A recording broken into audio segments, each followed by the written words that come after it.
What's going on, guys? Welcome back to the channel. I thought now that we are about a month and a half past the launch of Azurite C, now would be a good time to take a look at the more popular cards, put them onto a tier list, everyone's favorite, and see which ones really have stood up after a couple of tournaments and which ones really have fallen off. I've got the top 25-ish cards on TCG Player loaded into Tier Maker. So real quick, let's go over the different tiers. S is going to be a guaranteed 4 of 4, have to include it in your deck. If you're running that ink color, you absolutely just have to play it. A is going to be a great card, a fantastic option to really build the deck around. Here are going to be cards that are really fun to build decks around, have really good theming, but might not be the most competitive options. And then once we start stepping into like C tier, that's going to be where the card power really is going to fall off. I think let's actually get rid of C tier and then get rid of D tier as well. Since these are the most commonly sold cards for Azurite C, probably only need S, A, and B, and then F for really those one-off cards.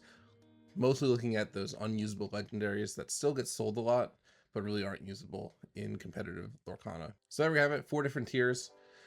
Got to get started with the Genie. I don't even think I really need to go over this card much, but if we pull up Genie here, let me actually move my camera real quick. So Genie is a 4-cost uninkable Amethyst card with a 2/4 stat line. He has evasive and he quests for 2, and he goes really well with the Amethyst strength of having on play effects. So whenever you play him, you do get to draw a card, which means you can constantly bounce him back to your hand with the other cards from Amethyst to keep getting so much card draw. And having a really good evasive quester with 4 willpower is really strong. And as we've seen, every single Amethyst deck in pretty much any tournament is running a 4-of copy of Genie. This is probably the star of the set that we've seen so far. All right, let's just go down the line. So next one's going to be Maui Half Shark. That is a Ruby card. Maui, also an invasive character. He is a 6-cost inkable with a huge stat line of 7/5 with 2 abilities. The first one is going to be whenever he challenges another character, you get to pull an action from your discard back to your hand. And whenever you play an action, you're going to gain 1 lore with him. Although he's a really great card, and there was a bunch of hype around this Maui when the set launched, we have seen this fall off in competitive decks, and people are really reverting back to the 5-cost Maui instead. Although he does bring a lot to the table and can be really fun in action-oriented decks, I don't think he's a mandatory 4-of, and that's why I'm just going to put him in the A tier. Great card to build a deck around and really strong in those action-based Ruby decks, but not something that we've seen as a requirement 4-of. Next up, we have the new Simba card. So let's go find that here. So Simba, the Pride Protector, is a Floodborn, 5-cost uninkable, 4/4 stat line, has shift 3, so you can get him out on turn 3 in an Amber deck, and has the ability at the end of your turn, if this card is exerted, you get to ready all of your other characters while also questing for 2. A great card to protect any of your low willpower aggro cards that you have on the field, but it also allows you to quest with your ward characters, knowing that they're going to get readied at the end of your turn. Gives them even more safety while you still get the benefit from the lore that they get by questing or singing or whatever. Competitively, we have seen this card really play into like a steal song using Simba to ready all your singers, so that your opponent really needs to have hard removal in order to be able to get rid of them. Just like Maui, I don't think this is a mandatory 4-of, but in a deck that you're building around this Simba and his abilities, he's going to be really good. We'll put him also in the A tier with that Maui. Now moving on to Calhoun. Calhoun is a new steel card. She is a 2-cost uninkable with 3/2 stat line, but does have resist 1, so it does survive a lot of those early game challenges, and shares a similar ability to the very popular Robin Hood in steel, which is during your turn, whenever this character banishes another character, you gain 2 lore. There are a lot of steel decks early on using this card to have a nice aggro tempo, being able to get her on the board and always threaten to gain lore passively while also taking out things your opponent had was really good. But as we've seen with the purple decks getting really popular and that Genie being really popular, unless you can give this Calhoun evasive with the hero's bow or by some other means, she wasn't really able to challenge into those evasive threats and seems to have fallen off just a little bit. I think this card is going to be the first one that I put in the B tier. I don't think it's good enough to really build a deck around, but we have seen some good ways to include it into different deck lists. All right, next up we do have the Armored Baymax. So Baymax Armored Companion is a 5-cost inkable 2/6. He quests for 2 and has the ability when you play this character and whenever he quests, you may remove up to 2 damage from another chosen character of yours. Gain 1 lore for each damage you remove that way. This is a really good card to counteract especially the emerald cards that are using the Go Tomago to benefit from your cards having damage and getting lore. You can keep everyone on your side pretty healthy with this Baymax while also gaining that extra lore. And I'll tell you what, Baymax is a great card. I don't think he is required in every Sapphire deck, so definitely not S tier, but it can be very useful in certain situations. If you play this in like a steel deck, for example, you can use this to keep like your Beast Tragic Hero nice and healthy. Same thing with the new Pluto Guard Dog. You can keep him nice and healthy with this card while also getting some nice passive lore. So a very cool card to build around. I think 5 costs, it's not really an issue because it is in a Sapphire deck, although there are a lot of other cards in Sapphire with that 5 cost that I would play before this one. So I'm not really sure where this card would fit in a traditional Sapphire curve, which leads me to really just put it into a B tier, just like Calhoun. Great card. I don't think you can build a full deck around having your characters damaged and relying on them being damaged. Maybe if you pair it with Ruby and do a lot of like Teeth and Ambitions type of things, maybe that unlocks a new playstyle for Ruby Sapphire. But all in all, still a very cool card. I don't think it's trashed here whatsoever. Now the next card, Oswald, I will say I think this is actually one of the biggest flops of the set. This is something that going in everyone thought was going to be 4/4 required in item decks because the upside for this card is just tremendous. Getting to play like a Lucky Dime for free was just so strong, but because he has just 1 willpower and removal is so popular right now in Lorcana, we never see this card played. So maybe this does turn around in the future. Oswald, just to go over his stats, he's a 2-cost uninkable 2/1, and during your turn, whenever you put a card into the inkwell, you can look at the top card of your deck. If it's an item card, you can actually play it for free, Exerted. Otherwise it's going to go to the bottom of your deck. So really great in those item decks to quickly go through your deck, getting the items that you need. But he really doesn't survive that long, given that he only has the 1 willpower. And for those reasons, I'm going to put it as our first F tier. I would not recommend building a deck around Oswald, although it does have really strong upside. The downsides are just too strong to kind of overlook. All right, and then following up on that, our next card is the Amber Lilo, Escape Artist. She's getting a new alternate art in the next set, which is pretty cool. And this Lilo is a 2-cost inkable 1/2. At the start of your turn, if this card is in your discard, you actually can play her for her 2 cost and she'll enter play Exerted. So it's kind of unlocks that zombie play style of Lilo's always coming back to the battlefield. And since she quests for 2 lore every single turn, if a bunch of these start readying up, especially paired with that Simba, she can be really strong. And at the start of the set, I actually would have put her a lot lower on my tier list, probably in like a B tier, because even though Lilo does have a very aggressive playstyle, allowing you to have this card always available if it's in your discard, it can survive any removal that Steel or Ruby will throw at you. Doesn't matter if it's in your hand during a whole new world, because you can just bring them back at the start of your next turn. The fact that she entered play Exerted all the time was almost too much to overcome, and it would just get taken out yet again. But as we've seen in a couple tournaments now, when paired with Simba and built into like a Simba Steel Song or just a discard based Steel Song, this is a really strong card to just have at your disposal.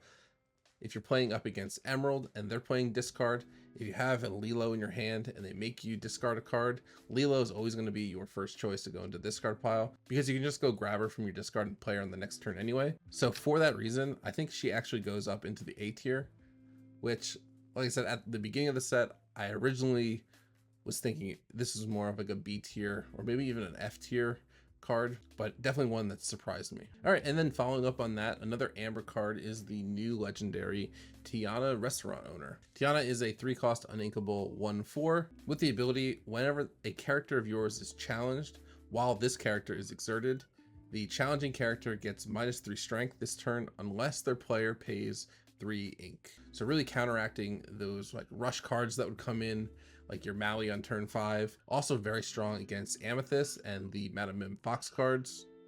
Those Madam Mims turn into just a 1 strength attacker unless your opponent has 6 ink on turn 3 in order to overcome her ability. So I don't think she's actually like an F tier, because I do think in the right deck you could make good use of her, although the 3-cost uninkable does sting a little bit, because if you're not going up against an opponent that's challenging into you, this can tend to feel just a little bit heavy in your hand, and you might not find a good time to actually play it down. So for those reasons, we'll put her into B tier. Next up, already know she's going into S tier, but we'll take a look at her anyway. It's going to be Go Tomago. Go Tomago is a 2-cost inkable with the option to go up to a 4-cost. She is evasive and has the ability, when you play this character, you can pay that extra 2 ink to gain lore equal to the damage on a chosen opposing character.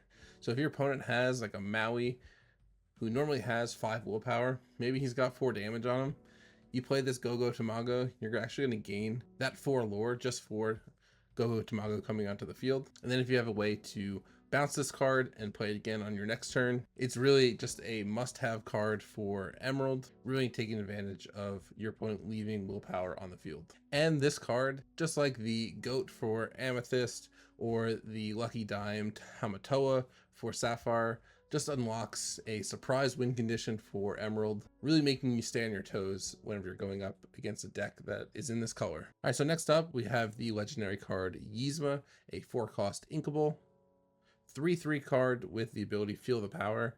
Exert this card. If you have fewer than 3 cards in hand, draw until you have 3 cards in your hand. So just a great way to refill your hand on Amethyst. Although has a great ability, it does take an extra turn to activate it, so this really won't be used until like turn 5, and she does have to survive the turn, which if she's played any turn after that, she is low enough strength to be in real danger of like a Madame Medusa for Ruby. Doesn't have a lot of willpower, so won't survive things like And Along Came Zeus. And once she's exerted that one time, it's going to be really easy for your opponent to take this card out. And for all those reasons, I'm actually going to put this joining the Oswald in the F tier. I don't think she's really that good of a card, although she has the potential to keep refilling your hand if you play into her. I think she just comes out a little bit too late. Needing to wait the extra turn in order to exert her makes it even harder to get her ability off. And if you can't get her ability off, then she's just a 3/3 questing for 2 with a 4-cost, which we have a lot better cards that do the same exact thing as her for that. All right, and staying with Amethyst, we've got the new 1-cost Diablo card.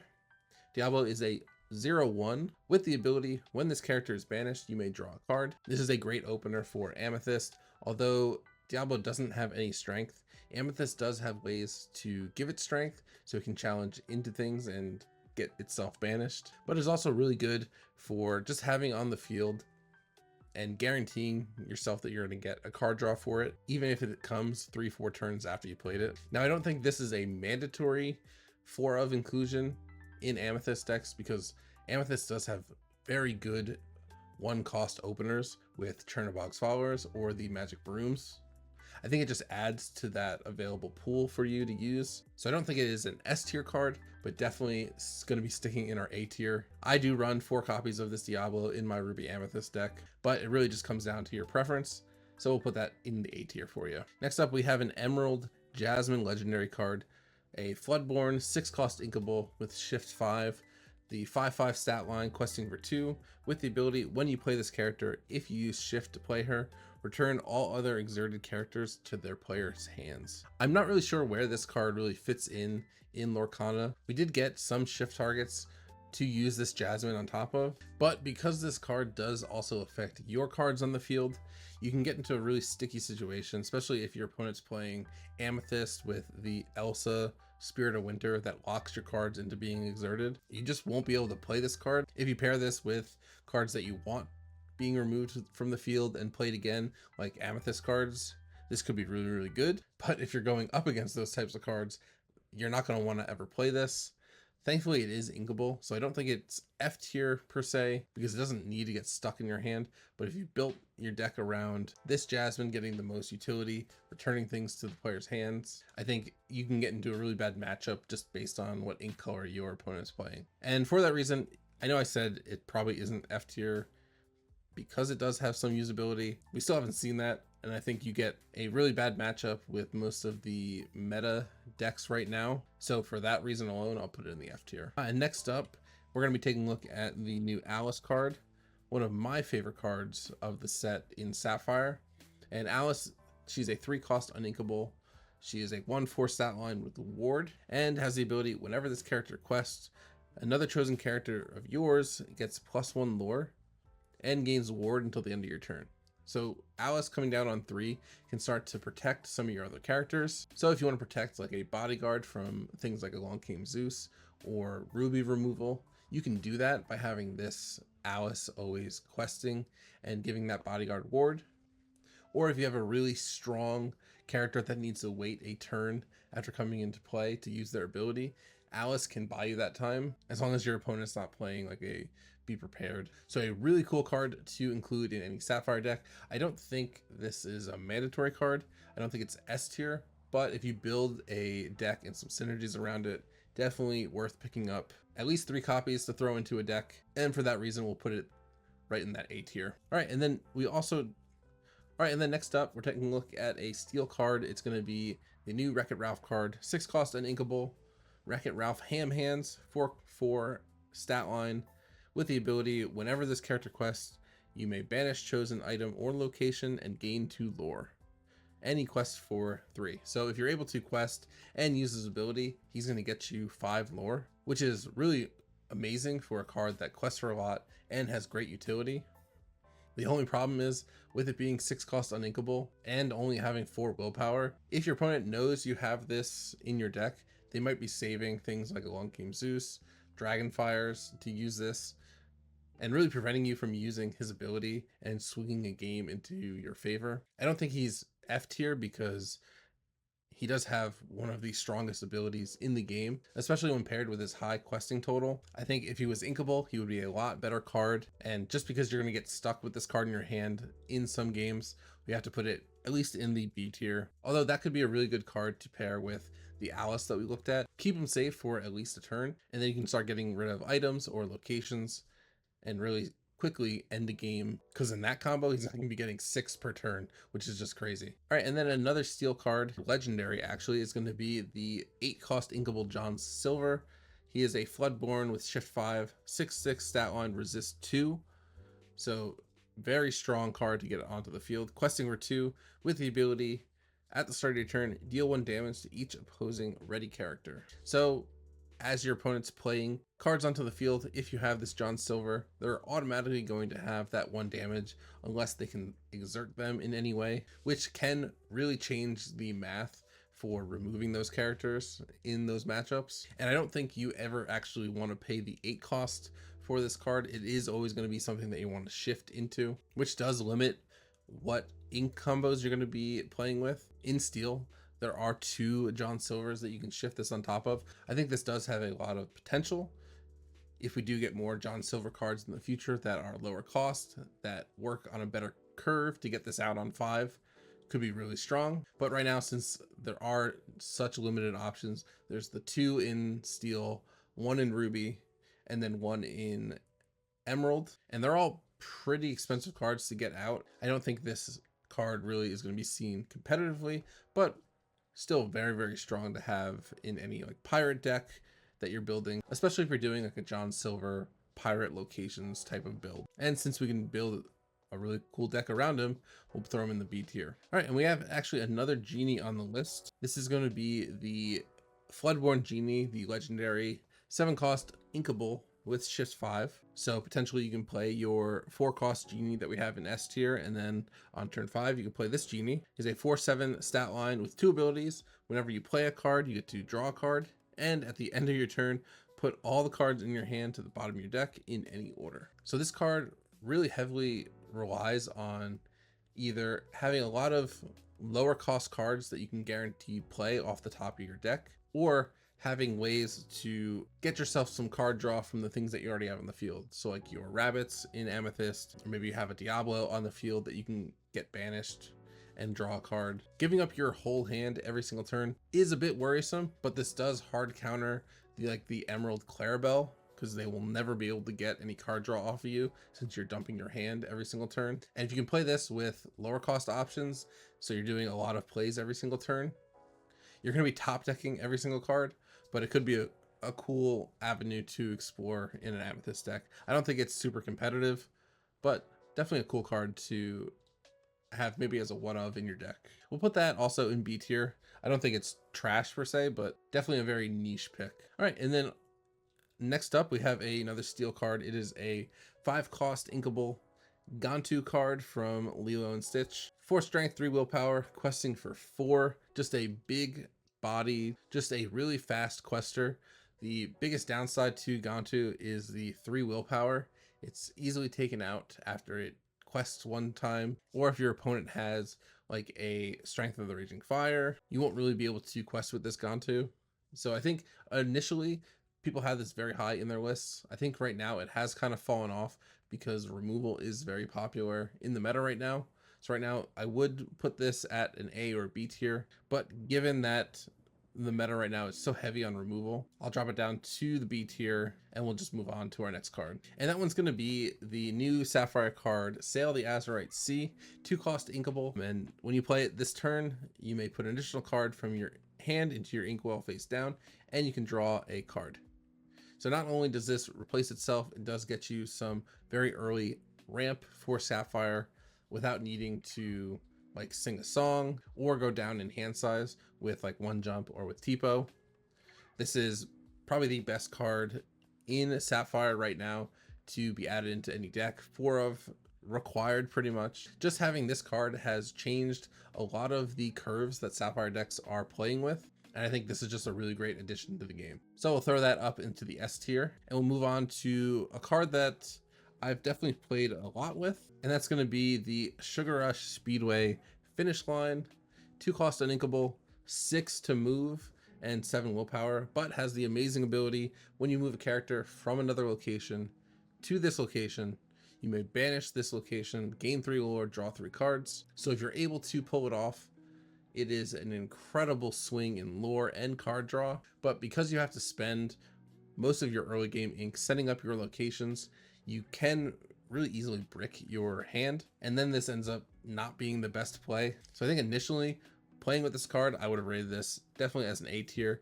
Super fun deck to build around, but given it does see a lot of challenges and you get behind pretty early if you're not able to pull off some very fast combos, I will drop this unfortunately to the B tier, which is sad. I love this card. I do wish it just was a little bit more meta compatible. All right, another Sapphire card, another 2-cost inkable Sapphire card. This one's going to be Microbots. It's a new item with 2 abilities. The first one just means that you can have as many Microbots in your deck as you want. So if you want to build a deck of 99 Microbots and go over the 60 card minimum, you can do that. And as the ability Inspired Tech, when you play this item, chosen character gets -1 strength this turn for each item named Microbots you have in play. So this is something that as you draw more and more Microbots, they become more and more effective at taking out the strength of your opponent. It works very well, similar to like a Sisu Ice Block playstyle, where as you are playing more and more Microbots, you can take out bigger and bigger targets with your brawls, with your Sisus. So it can be very, very good. I think you do want to play more than 4 of these in your deck, which means your other ratios of cards is going to be thrown off quite a bit. And for that reason alone, I would put this at an F tier. Although super fun if you can build the deck to take advantage of all those Microbots. Like there's a yokai that really uses those Microbots effectively. Maybe you can throw it in with a Oswald as well and just play a bunch of them for free. But because you need so many in your deck to really make it work, I don't think I would recommend that type of deck right now in the meta, and it'll land in the F tier for us. All right, just 4 more cards here. Let's take a look at one of the Hades. Although I do love the Lord of the Dead Hades, that's not on our list right now. The one that we are taking a look at is Hades Strongarm, the legendary from Ruby. He is a 5-cost uninkable, 4/3 with the ability Exert, pay 3 ink, and then you get to banish one of your characters to banish a chosen character. I've seen some fun playstyles where you pair this with the Lilo, and every turn you just get her back, and then every turn you have a basically Dragonfire available for you to banish any character on the other side of the field. But I think he takes a lot to get going, and with him being uninkable, it can be a little bit hard to make this really work. But because I did see it work in one deck list hidden on the internet, I'm gonna put that on B tier.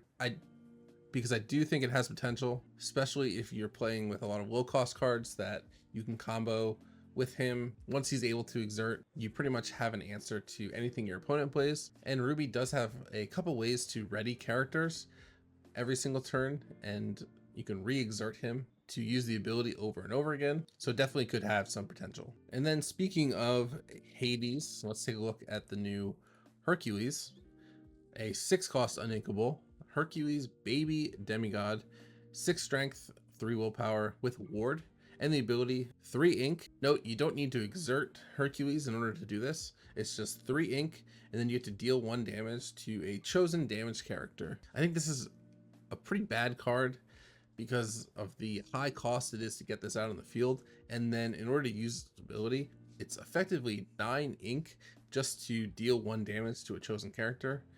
Now, because it is repeatable, I can see it working in some situations, but it is a huge ink cost to get this up and running.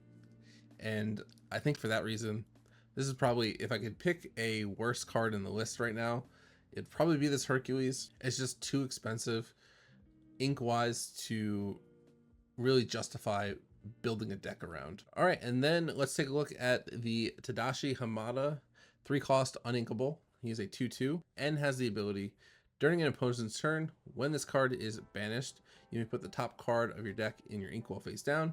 Then you can also put this card in your inkwell face down. So effectively you play this card and then you get 2 ink in return if it's banished, which is really, really good.